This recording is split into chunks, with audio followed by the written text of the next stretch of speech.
Wakenya hamjambo, pahali popote mlipo. Ni mimi wenu Isaac Mungai ama kijana msafi, na mimi ndio youth leader wa chama cha DCP katika kaunti ya Kiambu. Na nimekuja hapa kwanza nipeane pole zangu kama kiongozi wa vijana kwa familia ya Mheshimiwa Johana Ng'eno, mbunge kutoka kule Narok County, ambaye alipata ajali siku ya Jumamosi. Na ni huzuni kupoteza kiongozi, kwa sababu amekuwa mbunge katika bunge la kitaifa na amekuwa kiongozi hasa katika mstari wa mbele akitetea jamii ya Wakipsigis kule kaunti ya Narok.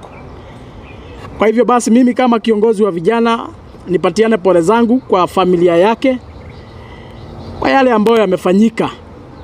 Najua ni huzuni kwa sababu Ng'eno alikuwa baba ya watoto, alikuwa mzee ya mtu, na pia alikuwa mtoto ya mtu, na alikuwa kiongozi katika bunge la kitaifa. Kwa hivyo sisi kwa jumla kama wa Kenya amekuwa kiongozi wetu. Kwa hivyo basi nipatiane pole zangu kwa familia. Mungu ailaze roho ya Johana Ng'eno mahali pema. Vile vile iko watu wanaongea mingi kama kina Oscar Sudi. Na juzi nimesikia kitusi Mheshimiwa Rigathi Gachagua kiongozi wetu.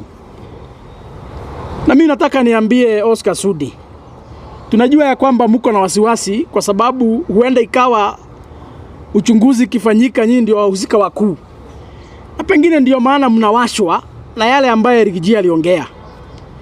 Mimi nataka niseme ya kwamba Rigiji aliongea kama kiongozi wa kitaifa, na wakati Mheshimiwa Ng'eno walipata ajali, hiyo ajali, hiyo story ilipeperushwa katika mitandao, na baada ya masaa mawili kila Mkenya alikuwa anajua yale ambayo yamefanyika. Picha zilikuwa zimejazwa kila mahali. Na ni katika hiyo harakati kiongozi wetu alikuwa na mkutano kule Nakuru ya kuongea na wananchi. Akasema ya kwamba kwa sababu tumepoteza kiongozi, na ni kiongozi wa kitaifa, na ni mbunge amechaguliwa na Wakenya, na ni kiongozi ambaye pia alikuwa rafiki yangu, akasema ya kwamba ni vizuri wasimame, wanyamaze kama ishara ya heshima kwa Johana Ng'eno. Hivyo ndivyo kiongozi wetu Rigiji alisema. Na baada ya hiyo kupatiana heshima, akasema ya kwamba yeye angependekeza hiyo ajali ya ndege uchunguzi ifanyike, ili familia na marafiki na Wakenya kwa jumla wajue hasa kile ambacho kimefanyika. Kiongozi wetu akapata ajali ya ndege na akachomeka. Mimi nataka niulize Oscar Sudi, sasa Rigiji kusema ya kwamba angetaka uchunguzi ifanyike ili tujue nini ilisababisha ndege kuanguka, kiongozi akakufa, ili familia, jamaa na marafiki na Wakenya kwa jumla wapate haki. Kwani Rigiji akisema hivyo shida iko wapi? Kwa nini mnawashwa? Kwa nini mnatusiana? Kwa nini mnaongea mbaya? Na Rigiji hakusema Oscar Sudi ameua Ng'eno. Rigiji hakusema Aaron Cheruiyot ama Murkomen ameua Ng'eno. Rigiji hakusema ati William Ruto ameua Ng'eno. Ile kitu alisema kama kiongozi wa kitaifa, alisema ya kwamba kwa sababu si kawaida kupata ajali ya ndege, akasema ni vizuri uchunguzi ifanyike ili julikane mbunge wetu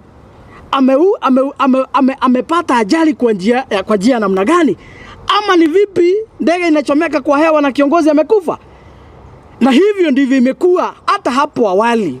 Zile ajali zote zimefanyika za ndege, za barabarani, kiongozi akihusika, inakuanga desturi, inakuanga kawaida, lazima uchunguzi ifanyike ili familia, jamaa na marafiki na Wakenya kwa jumla wajue ukweli na wapate haki kisheria. Kwa hivyo mimi nataka niseme ya kwamba mkiona wale majamaa wanatusiana, mkiona Oscar Sudi vile ambavyo anaongea na tusiana, basi ina maana pengine iko kitu anajua sisi hatujui. Iko kitu anajua pengine sisi hatujui.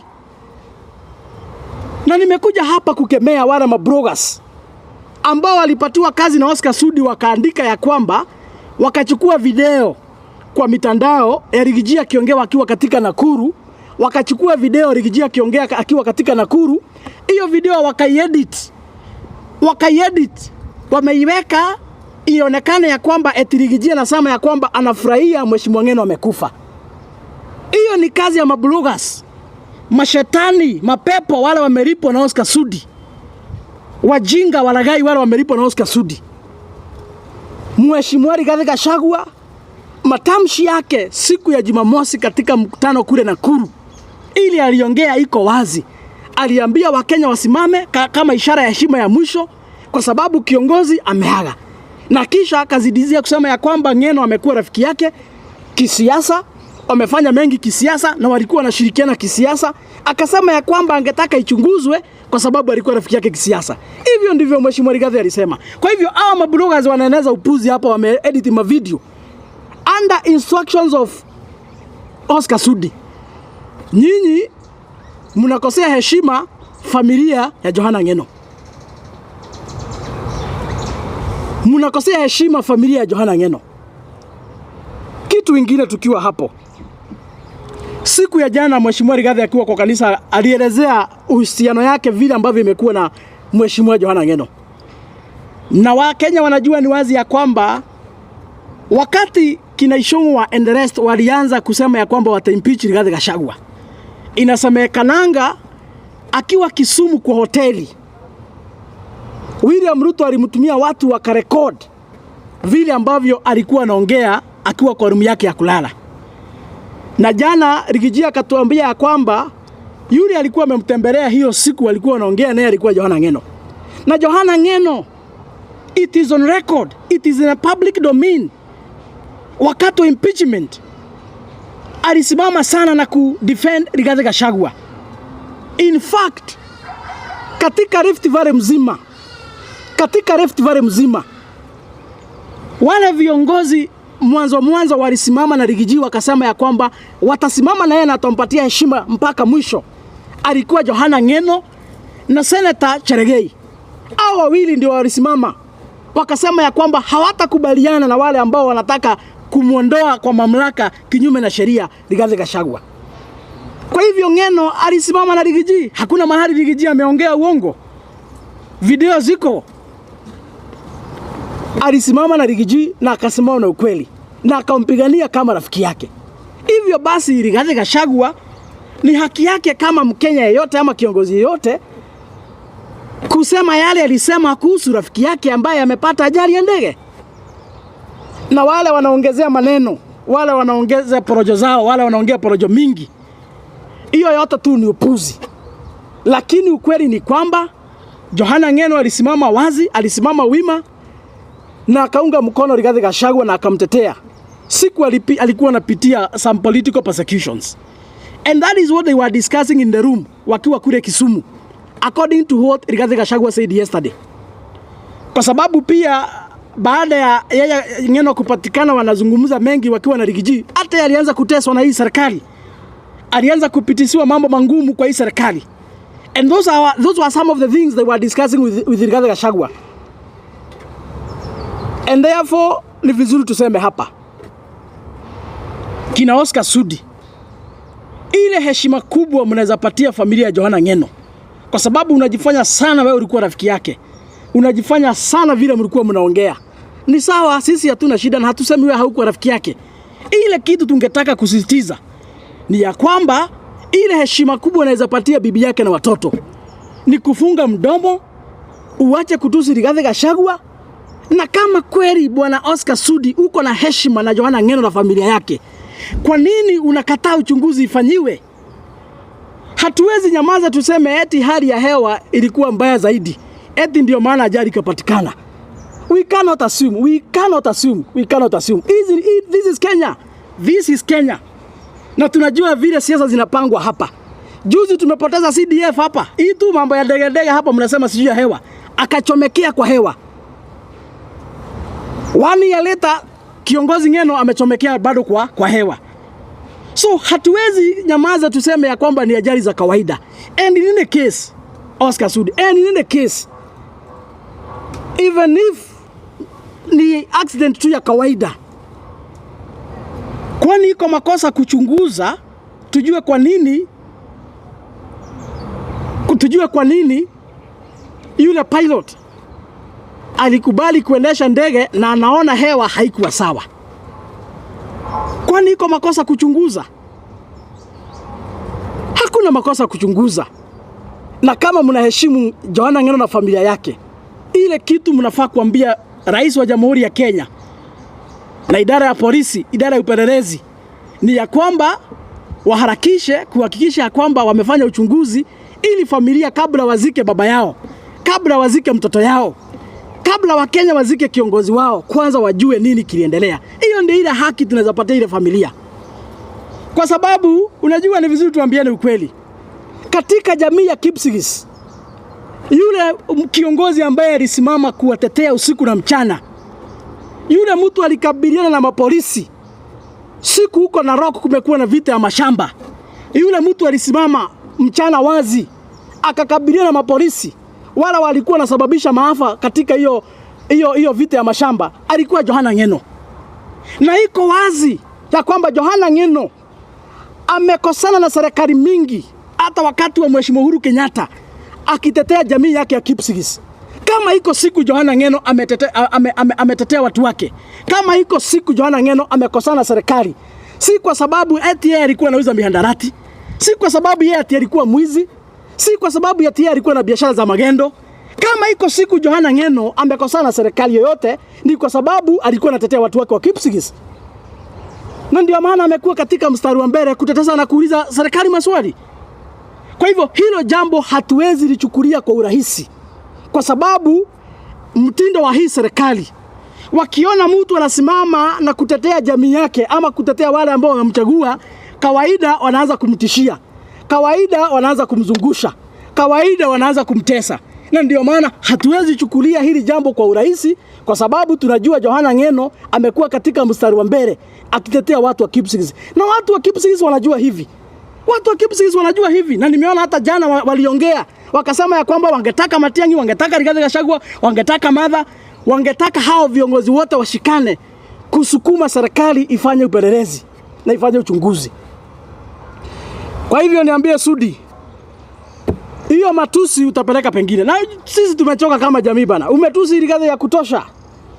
Umetusi Rigathi ya kutosha. Hata kama uko na shida na yeye, hata kama iko kitu yako alikula Bwana Oscar Sudi, tokea utuambie unadai Rigathi hii na hii na hii. Lakini hawezi kuwa kila siku ukiamuka hapa ukikosana na girlfriend yako Bwana Oscar Sudi, ukivuta bangi, ukivuta shisha, ukivuta kubeli, ukikunywa pombe, eti kazi yako ni kuamuka tu bangi yako itakuonyesha utusi Rigathi Gachagua. Hii upuzi hatutakubali Sudi.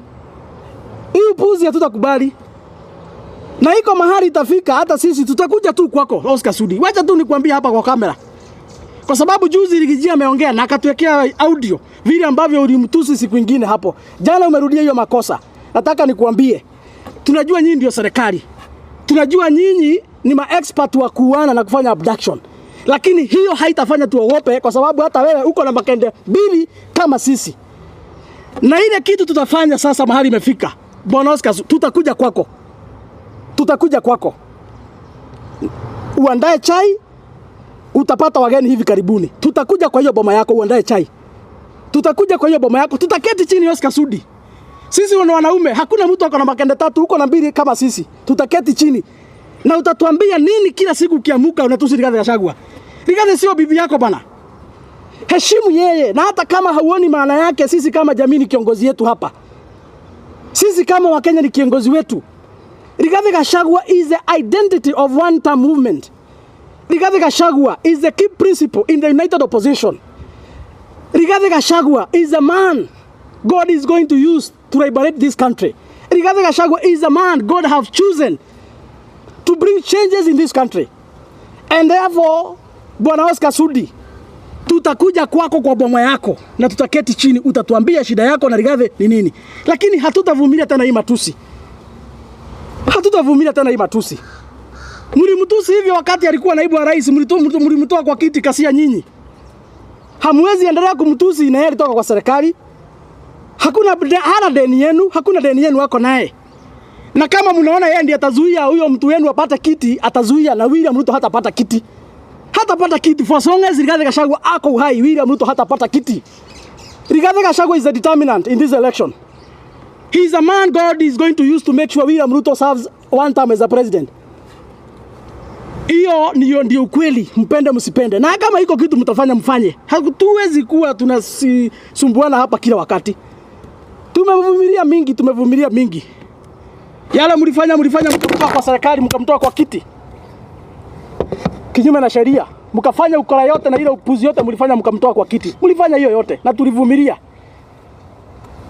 Saa hii yeye ni kiongozi wetu hapo wa jamii na ni kiongozi wa kitaifa na ni kiongozi wa chama cha DCP, chama ambayo iko na wafuasi katika jamhuri hii. Kwa hivyo kama hutaheshimu, unajua mlishi kutusi Uhuru Kenyatta hapa, tunanyamaza tu kwa sababu alikuwa rais. Tulinyamaza kama jamii tu kuongea, mkamtusi. Na baada ya kutusi Uhuru Kenyatta tukawalipa na mazuri tukawapatia kiti. Saa hii mmekula mmeshiba, kazi yenu ni kutapikia watu. Hiyo kiburi tunaizima. Bwana Oscar Sudi, hiyo kiburi tunaizima. Hiyo kiburi tunaizima. In the next 1.5 years. Hiyo kiburi tutaizima. Tutaizima sana. So sitaki kuzungumza kuzidi hapo. Ile kitu tumesisitiza ni ya kwamba jamii ya Johana Ng'eno wapatiwe heshima yao. Na kupatia hiyo familia heshima na haki ni kuhakikisha kwamba uchunguzi umefanyika. Na si Johana Ng'eno peke yake, kwa sababu katika ile ndege walikuwa na watu wengine ambao ni watu watano. Pia hao ni watoto wa watu. Pia hao jamii zao zinalia. Kwa hivyo hizi familia zote 6 watu wao waliangamia katika ile ajali. Njia ya kupatia heshima ni kuhakikisha kwamba tumewafanyia haki, uchunguzi ifanyiwe.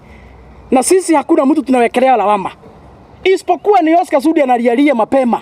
Ni kama anajua iko kitu anajua hatujui. Sisi hakuna mtu tumewekelea lawama. Rigiji hakuna mtu ametaja. Hatujawekelea mtu yote lawama. Ni kusema tunasema ya kwamba idara ya polisi, washikane wafanye uchunguzi kwa haraka. Kabla tuzike hao watu tujue ukweli. Hiyo tu ndio tunataka, ni haki yetu sisi kama Wakenya kuitisha haki.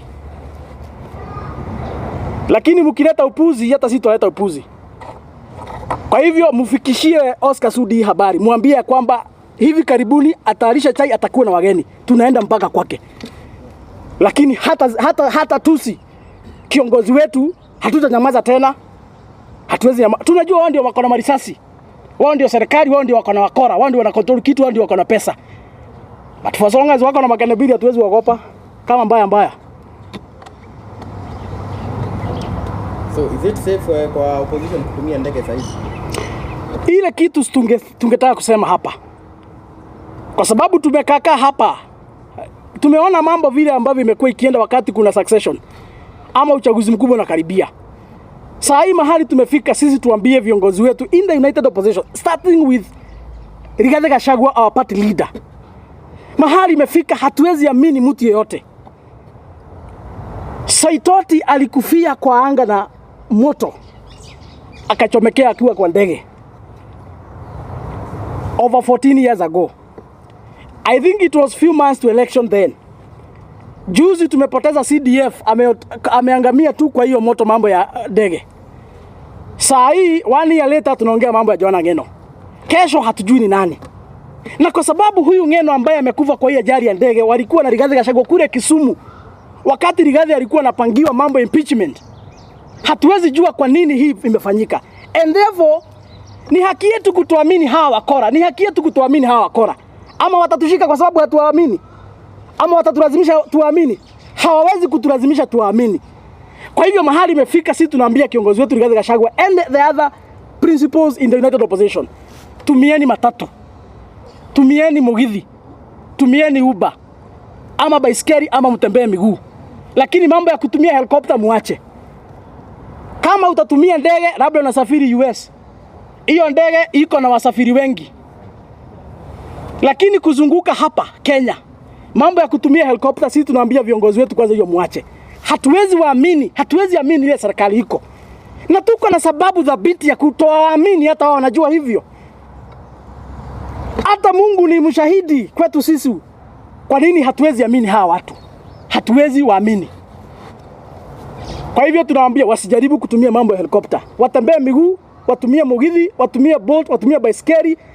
Hata kama ni kuleta ngamia kutoka Northeastern, zikuja hapo watumie ngamia kuenda kuomba kura. Heri wapande juu ya ngamia kuliko kupanda juu ya helicopter. Lakini hatuwezi amini hizi ndege tena mahali tumefika. Tunakaribia uchaguzi na hatujui nini itafanyika. Mengi yamefanyika hapa. Juzi mzee Raila hapa tu kidogo hapa mchezo tu tukasikia ameenda. Sisi hatuwekelei mtu lawama, lakini ukweli ni ya kwamba mzee kidogo tu alituchekesha hapa, within 2 weeks tukasikia mzee ameenda. CDF akaenda, huyu ni Ng'eno ameenda. Bado mwaka moja na nusu tuchaguane, hatujui nini ingine itafanyika hapo katikati. Hapo awali viongozi wengi wa kisiasa wamekufa vifo ambazo hazijulikani wakati siasa zinakaribia. Kwa hivyo sisi kama watu opposition, ni haki yetu kusema ya kwamba hatuamini mtu yeyote siku zimebaki. Na kwa sababu ya kuhakikisha kwamba watu wetu wako sawa, mambo ya kutumia helikopta, sisi kama wafuasi wenu tumewaambia kwanza hiyo mkomeshe, tutembee miguu. Mpaka kwanza tu, sababu ile kazi, ile kibarua iko mbele yenu kina Rigathi Gachagua and the rest. Ile kibarua iko kazi yenu. Ile kazi iko mbele yenu, si kazi rahisi. Ni kazi ngumu. Na Wakenya wako tayari kuwasaidia. Lakini wale tunatoa kwa viti ni magaidi bana. Hakuna kitu hawezi fanya. Ni magaidi. Tuko na historia yao, watoto walichinjwa hapa Nairobi mchana wazi. Tuko na historia, watoto walikuwa wanafanywa abduction usiku hawapatikani. Ile maovu hao watu wamefanya for the last 2-3 years. Tuko na haki ya kutowaamini kutokana na matendo yao. Iko swali lingine? So kama hakuna swali, kwa hayo mengi na machache, tufikisha hapo na hiyo jumbe ifike. Na mimi pia bado kama kiongozi wa vijana katika chama cha DCP, bado tunakaribisha wale aspirant wote ambao wanasikia wako na mwito wa kupigania viti tofauti. Mimi kama mwakilishi wa vijana katika chama na wakaribisha wote. Tuko na ofisi katika Kiambu headquarters, itafunguliwa na Mheshimiwa Rigathi Gachagua in 2 weeks time. Tuko na ofisi nyingine headquarters kule Westlands. Kwa hivyo tunawakaribisha mujiandikishe kama wapigania viti katika chama cha DCP. Na mkiangalia wale wakora hiyo chama yao ni kama wameamua kupatia tu wale wako na viti certificates. Kwa sababu hata hii recruitment walikuwa wamesema ya kwamba eti wamefungulia aspirant wajisajili. Sisi tukipima tu tunaona tu ni kama wanataka tu kusimamisha wale watu ndio wamekalia viti huko UDA. Kwa hivyo kama huko hapo wanataka kiti MCA, mbunge, women rep, senator ama governor, ile chama itakusaidia ni chama ya DCP. Kuja ujisajili, tutakupatia nafasi sawa upiganie certificate kwa njia haki na uhuru na ukweli. Na yule ambaye atakayeshinda katika uchaguzi mdogo ndiye tutasukuma yeye kule mwisho wa mwezi wa 8 uchaguzi mkubwa. Ndiye tutasukuma sisi kama chama. Kwa hivyo basi niwakaribishe mkuje mjisajili. Na msidanganywe na hawa wakora. Unajua juzi wamesema ya kwamba eti chama ya DCP tunaitisha watu pesa. Mimi nilikuwa nafikiria wao hawataitisha watu. Juzi nimesikia wakisema kwamba kuregister ukuwe mpigania kiti katika chama cha UDA unalipa MCA 2,000, mbunge sijui 5,000, gavana sijui 10,000. Na wao ndio chama tawala, wako na pesa wanapatiwa na bunge. Because ya party is a parliamentary party. So sisi tulidhania hawataitisha pesa, wataambia watu waingie free. Waliitisha. Na wao tu ndio walikuwa wanaongoza propaganda huku wakisema chama ya DCP tunaitisha pesa. Hakuna chama ya kisiasa ambayo haitishi pesa registration, hiyo ni kawaida. Kwa hivyo msidanganywe. Sisi ile pesa tunaitisha ni kama tu juzi wenye wameitisha. MCA ni 2,500, mbunge ni 5,000, gavana ni 10,000. Vile tu vyama zingine wanafanya kusajili wapigania viti, ndivyo hata sisi DCP tunafanya. Hakuna kitu tofauti tumeongezea kando na vile vyama hufanya. Tunafanya tu kawaida vile vyama zingine hufanya. So msiuziwe uoga huko na propaganda eti mkuja muambiwe eti mkienda huko mtaitishwa pesa. Sisi hakuna pesa tunaitisha watu isipokuwa tu zile za kawaida za registration, vile hata UDA tumeona juzi wamefanya. So kujeni mujisajili huku kwetu. Sisi tutawasaidia. Vijana kwanza, kiongozi wetu ako na mwito wa kusaidia vijana.